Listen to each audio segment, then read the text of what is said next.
this morning my sermon and my thoughts are only for a certain group of people. So probably some of you will not relate to this at all. So it will be the people who spent their life trying to fit in who will not understand this. It'll be the people who have tried not to fit in who will probably get this. So, and I'm just doing it for myself this morning because my brain is tired of trying to think of meaningful, sensible things to say. So I just did this for myself this morning. So I mean, I hope you enjoy it or get something out of it, but I can't promise that will happen for you. Because it's about being weird, right?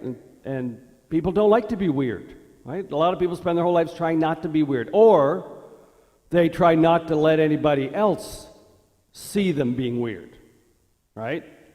So just hide that to yourself. And I actually looked up weird, the definition of it, and it's really quite a profound definition. It is doing incredibly unusual and strange things. And I looked up, you can do this now, it's really fascinating, how often a word gets used over history.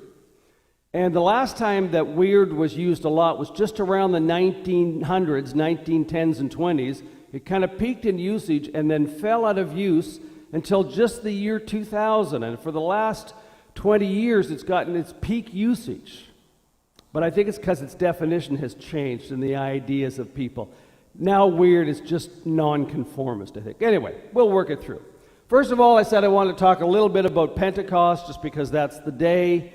Now the typical, I love this picture. I don't know who did this, but I think this is fascinating. So this whole idea that on Pentecost, according to the story, the disciples don't know what to do. They're lost, right? They're afraid. They don't have a clue what they're supposed to do after Jesus disappears. And then all of a sudden, Jesus comes to them, and these flames come to them, and this rushing wind, and the doors burst open in the room, and they march out into the street, and the crowds gather, and they speak, and people can see things and hear voices and hear different languages, and it's a great cataclysmic event. And it says on that day, Luke accounts, 5,000 people were converted to Christianity on that day. We know he's probably exaggerating because it probably wasn't a square big enough to have 5,000 people in it. But nevertheless, a lot of people changed. And that's when the disciples started to preach from that day on. So that's considered the birth of the Christian church. So you'll often see this, the kind of thing if you look on the internet, today's the church's birthday. So the Christian church calculates its birthday from the idea of Pentecost itself. And the church year, calendar year, kind of sort of starts that way too. So it's something worth considering, the age of the church. And all Christian churches were the same at that point. And since that point, we've had splinters and splits and so on and so forth. And so there would be churches who are Pentecostal churches. And they would see that very specifically as their kind of exuberant, whereas the Roman Catholic and the Orthodox traditions don't see it quite the same. But there you go. So what came out of the idea of Pentecost is this thing called the gifts of the Spirit. So the Spirit doesn't come to everybody the same.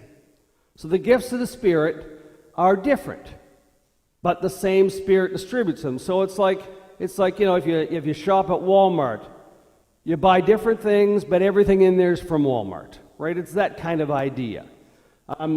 If you go to school, and you've gone to school, I'm assuming most people have, everybody there who teaches is a teacher. But all the teachers are different, right? All the teachers have different gifts. Some of them have gifts you relate to, some of them have gifts you don't relate to. But they're all teachers. So the gifts of the Spirit is that everybody has gifts of the Spirit, but they're all from the Spirit.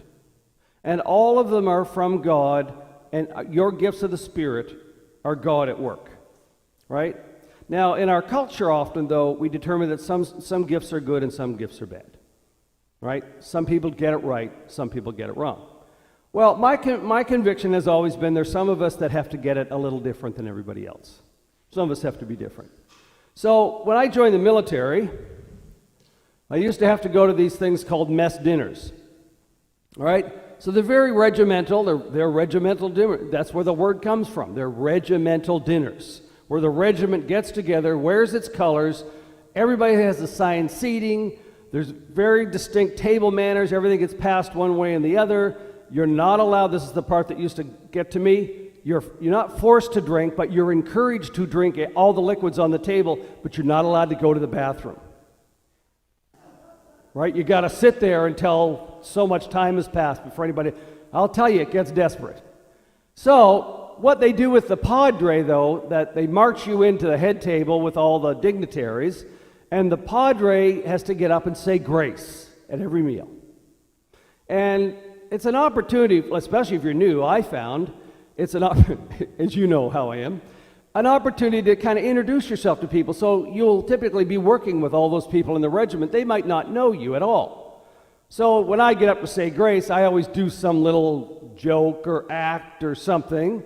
And I remember I was at a Christmas mess dinner once, and I was new, so I got up and I did my little shtick, and I got everybody kind of laughing, and and it happened to be that the wing commander of the base was there that night, who's the top dog, right? He was sitting next to me. So after I finished, everybody laughed and clapped, and we went on with the dinner. He turned to me and he said, "Padre, do you ever do anything normal?" That was what he said. Do you ever do anything normal? And I looked over that, and I was laughing, right? I looked at him and I said, "No, why should I?" Like, he just literally could not conceive that I wouldn't just do what I was supposed to do. Get up, say grace like a trained seal, and sit down. That was it. Now, he and I had a lot of fun. It was really kind of funny because I actually later on that year I got a medal, and he had to pin the medal on me. And I was the first padre that he'd ever put a medal on. And it really took everything in him to give me that medal. Like, it was really quite funny. I enjoyed it immensely. Anyway, being normal. Ugh, I can't imagine how awful that must be. I remember when I was in university and I was studying to be a minister, but I was in my arts program. I was at Loyola University in Montreal. And I was a kind of normal kind of teenager. I started out when I was 17. And, sorry about that. But I realized that I didn't really fit in university life. I didn't drink. I didn't smoke up. And Loyola was, I think, the beer-guzzling capital of universities at that point. And so I thought, oh, this will be great. When I get to seminary, I'll fit in. Right? I'm okay. I had fun at Loyola. I enjoyed being there. It was great. But I thought, when I get to seminary, I'll fit in. When I got to seminary, I didn't fit in either. I had long hair. I was like a hippie type. I wore cowboy boots. And everybody else was, I don't know where they were from. I literally do not know where most of them were from. And I thought, isn't it interesting? I never seemed to just quite fit in. And it took me a long time before I realized I really didn't want to fit in. And I know one promise I made myself was, if I'm going to be a minister, I never want anybody to be able to guess what I do for a living if they don't know me. So I always made that a promise to myself. And nobody has ever guessed yet. If I'm out somewhere strange, nobody knows me. They've never guessed actually what I've done for a living yet, ever. So I always thought that was good. So, we're offline. All right. So I just want to talk a little bit gifts of the Spirit, right? And the message here, and you can read this at home, look at it again, whatever. But what he's talking about is there are all kinds of different messages. There's a spirit to prophecy, there's spirit to teach, there's a spirit to listen, there's a spirit to understand, and there's even spirits to interpret people speaking in tongues or people speaking in tongues. Now, Paul's really clear about the idea that there's no point in speaking in tongues unless somebody understands you. He said just the fact a bunch of people babbling away, even Paul back then is like, that doesn't mean anything. He said there has to be somebody to interpret. That was Paul's take on the whole thing. But the idea is that everybody has a different kind of religious gift, and they all have to be valued. That no one is worth more than the other. And unfortunately, in our tradition, we've done the kind of Mary and Martha thing, the idea that those who are theologically good, they should be ministers, and everybody else is kind of the worker bees. And we don't value those gifts the same. let alone anybody who's different. So, I always feel I've had the gift of being a bit weird. Now, I tried to find an appropriate picture here. I couldn't find exactly the one I wanted. So this is as close as I could get to it.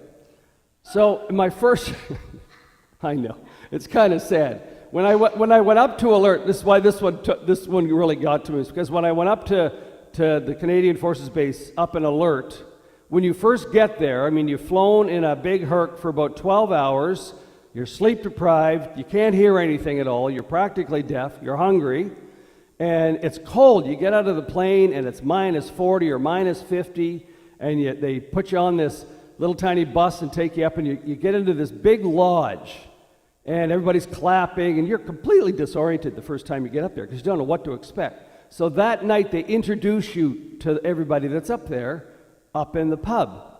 And the person who greets you asks a little bit about yourself. What are your interests? What do you do for fun? What do you like? All that kind of stuff. So I said, well, I like motorcycles, and I'm a padre, obviously. I did not know what they do is they use that information to create a slide about you. So when I get up in the pub that night and they introduced me, they had a picture of a pregnant nun on a motorcycle. So I've always loved the image ever since. Sometimes the military is an odd place to be. So here's what I'm trying to talk about. So on my one of my pastoral charges, I used to supervise students for ministry. And I had a young woman who was training to be a minister, and she was very nervous. Everything made her anxious about ministry, right? Serving communion, she was anxious. Preaching from the pulpit, she would be really anxious. Visiting people. I mean, I knew one day she drove around lost, because I'd sent her out to visit a couple of parishioners. She drove around lost all afternoon because she wouldn't stop and ask directions, and she didn't want to admit she was wrong. But I knew because people in the congregation kept saying, yep, she just drove by again. I knew exactly where I just felt so terrible for her. And one Sunday after church, she said, I'm in a gown, I've got my guitar, and I'm wearing cowboy boots, and I'm playing the guitar for kids in church. And so we do this little song for kids, and the service goes on, and after church she says, you know, I really don't like you, which I'm accustomed to hearing. You would be surprised. And I said, well, why don't you like me? She said, you are so comfortable with yourself. She said, you could do the weirdest things, and you're completely comfortable. Hence, if you're going to be weird, be confident about it. Right? And like she just couldn't get over, she couldn't just be with herself. She was so uncomfortable. I thought, how is she ever going to survive in the fishbowl of ministry? Right? Where people literally call up and say, there she goes. Oh, nope, she's turning around. Nope, there she goes again. Right? And then she couldn't tell me. Like she couldn't come back and say, I got lost. Right? How are you going to survive? So my way of survival is being weird. I mean, just being myself. I never have a problem saying I'm lost. Ever. And I get lost a lot. So, speaking of weirdness. So I love motorcycles. All right? So I have big bikes. You know, you get all dressed up in leather and all that kind of stuff and go. But about a month or two ago, I decided, my neighbor calls me up and says, hey, I just cleaned out my garage and I found a little motorcycle. Do you want it? And I said, of course I do. So I went down to his place, and he had this little green motorcycle, which is, it kind of looks, when I get on it, it makes me look like a Shriner in the circus. You know how the Shriners go on those parades? I just love it. Right? So I immediately had to take it home, unbeknownst to my wife. And so when she got home, she's like, what's that? And I said, it's your new water transportation, honey. Because if you make it theirs, it's always better, right? So it sat in the garage for a while. She drove it once down, because we have a little laneway down to the water and back. And finally, I work up enough nerve to drive it, because the neighbors are always outside on our street, right? And I'm like, as soon as I drive that, oh, the comments are going to be just all up and down the street. But finally one day I'm like, okay, that's it, I'm going. And I got on it, and I drove it down to the water and drove around down there and came back up. And, of course, the neighbors are all waving and laughing, of course. And I said, okay, that's it. I got it over with. I'm done. I'll tell you what. There's a guy on my block who's like pretty perfect. His lawn is perfect. His vehicles are always clean. Everything is perfect. He has a massive four-wheeler. It's the biggest one on the street. And I knew he was standing out in his driveway laughing at me when I went by, right? Guess what? 2 weeks later, I look out, I hear this, guess who's going down the street on a little tiny bike like that? My neighbor. I'm like, oh yes, weirdness has finally won out, right? And somebody else now on the block has bitten a bullet and has won as well. So, you see what I mean? Sometimes being weird frees people up. Frees them up to just find their own inner weirdness, right? So, what I'm kind of getting at here is, and I think one of the things that I have brought to the church as I've been a minister is diversity and inclusion. Because I'm a bit off, I draw people who are in some ways a bit off to the church. Truck drivers driving by have felt comfortable to come in, park in the church parking lot, and come to church over the years. People who've never been in church in their lives before have felt comfortable to come in and be in the church. I think because I'm a little off. And I think it's because you got to know the differences between diversity and inclusion. It's one thing to know that people are diverse, but it's another thing to include them. When I was in Brantford, it was a big old church. I've talked about it before. The old building sat somewhere between 600 and 800 people. It was a massive Gothic structure. And the people who used to go there, for the most part, it was the wealthy church downtown, the old cathedral. If you've ever read about the kind of Empire Canada contract selection, that was the church it was written about. I mean, it was a really highbrow place. Of course, I got there and I'm like, this won't work. Why aren't there any people who don't wear mink here? Why aren't there any people who don't have suits in church?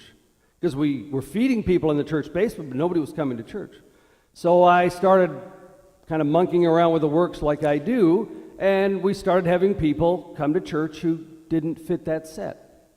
And we had one guy that sat at the back of the church, and he was this big, tall guy. He was from Association for Community Living.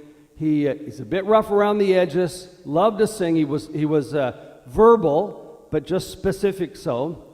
And he used to sit at the back of the church, and when the music came on, he would sort of dance and sing, and it was just lovely to watch. And then he'd just sit down, and he was quiet. And I noticed as time went on, people would start to move away from him, right? He had this incredible talent. He knew everybody's car. He used to stand out on the street corner around the church, and if you drove by and he saw you from church, he'd memorize your car. So when he came in church on Sunday morning, he'd go, oh, Blue Thunderbird, Red Datsun. Like, it was uncanny, this thing. Right? But people would come to me and say, well, I'm not comfortable. I'm not comfortable with him. I'd say, why wouldn't you be? Well, it's just not our type. And they'd say, well, if he's not your type, then why do you come to church? Because it's the church's type. It's Jesus' type. I mean, we preach that every Sunday in church. Every hymn we sing has love in it and acceptance or some word like that. How can that person not be someone you want to have with us? And it was a very important lesson to me. And it was interesting, again, as it happens in churches that I go to, certain people leave and they are replaced by certain other people. Because that is the message, I'm convinced, to the church. And once you preach that message, different people come to church. People who need and want to be included, and people who want to include, who want to live out what the gospel says. Now that has its points, I realize that, right? Like I saw this comic, I thought this was pretty funny. So I can just yell, scream, or whatever? Well, there's a thin line between weird and irritating. right? You gotta be careful with that one. I try to draw my lines as best I can. I realize I cross them from time to time. Dr. Seuss, one of my favorite theologians, we are all a little weird, and life's a little weird. And when we find someone whose weirdness is compatible with ours, we join up with them and fall in mutual weirdness and call it love. And I think that really can extend across the boundaries of romantic love. I think it's what happens in good churches. I think it's what happens in good communities, where people come together, and what they experience is friendship and collegiality and love. And I think that happens when we put away the boundaries that keep us apart, and we start accepting people who are different than us. It happens a lot downstairs in our GAP programs. It happens in what we do on Sundays. It happens when pastoral care calls up the congregation and asks if they're okay during the coronavirus. I mean, it happens. It's a weird thing for people to do, to reach out. It's not normal in our culture. But we do it, and we accept it as normal. That's our behavior. Of course, people send me church signs all the time. I love them. I think they're great. God expects spiritual fruit, not religious nuts. I like that one too. I really think that could be my license plate if I could get it all on there. I think that's good. The difference between spiritual fruit and religious nuts, because we have both, right, folks? In Christianity, we have both of those extremes. And the last one I thought was kind of nice too. I'm not weird, I'm limited edition. Right? When we were singing the hymn before the sermon, the hymn was all about being accepted by God. And that all of us are different, all of us all of us want to be loved, all of us want to be cared for, all of us want to be named, want to be known by God as individuals, all of us want to be limited edition. We all want to be loved for who we are and how we are, not that we have to be better or different, just who we are.